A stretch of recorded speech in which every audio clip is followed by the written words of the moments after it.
महाराष्ट्र में शिवसेना को चाहिए 23 सीटें, कांग्रेस ने 22 पर शुरू की तैयारी, पवार के लिए क्या बचेगा।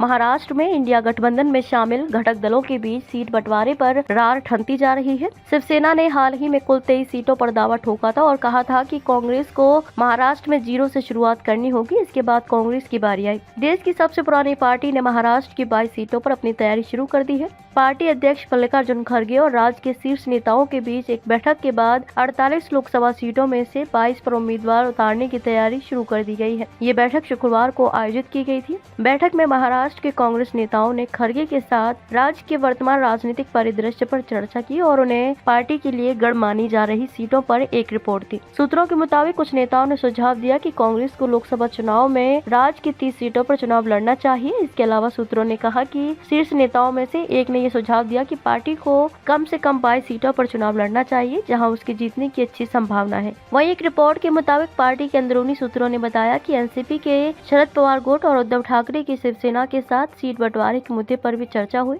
कहा जाता है कि कांग्रेस नेताओं ने खड़गे को बताया है कि एनसीपी में अजीत पवार के विद्रोह और एकनाथ शिंदे के कारण शिवसेना में हुए विभाजन के बाद किसी भी सहयोगी दल के पास अपना पारंपरिक चुनाव चिन्ह पर नियंत्रण नहीं है। सिर्फ कांग्रेस के पास ही अपने चुनाव चिन्ह पर पूरा कंट्रोल है। सूत्रों का कहना है कि खड़गे और राज्य के नेता प्रत्येक निर्वाचन क्षेत्र की स्थिति के आधार पर सहयोगियों के साथ कुछ सीटों के आदान प्रदान की संभावना पर विचार कर रहे हैं। बताया जाता है कि नेताओं ने शिवसेना यूबीटी नेता संजय राउत द्वारा सार्वजनिक रूप से ये घोषणा करने पर भी नाराजगी व्यक्त की है कि उनकी पार्टी लोकसभा चुनाव सीट बंटवारे में 23 सीटें चाहती है। इस बीच खड़गे ने महाराष्ट्र के पार्टी नेताओं को गठबंधन या सीट बंटवारे के बारे में ऐसा कोई बयान न देने की सलाह दी है। सीट बंटवारे के फॉर्मूले पर फैसला लेने के लिए कांग्रेस आलाकमान अगले हफ्ते शिवसेना यूबीटी और एनसीपी की शरद पवार गुट से मिलने वाला है। 2019 के आम चुनाव में कांग्रेस ने 25 सीटों पर चुनाव लड़ा था, लेकिन सिर्फ 1 सीट जीती थी। एनसीपी ने 19 सीटों पर चुनाव लड़ा था और 4 पर जीत हासिल की थी। वहीं शिवसेना भाजपा के साथ गठबंधन में थी। उसने 23 सीटों पर चुनाव लड़ा था और 18 पर जीत हासिल की थी।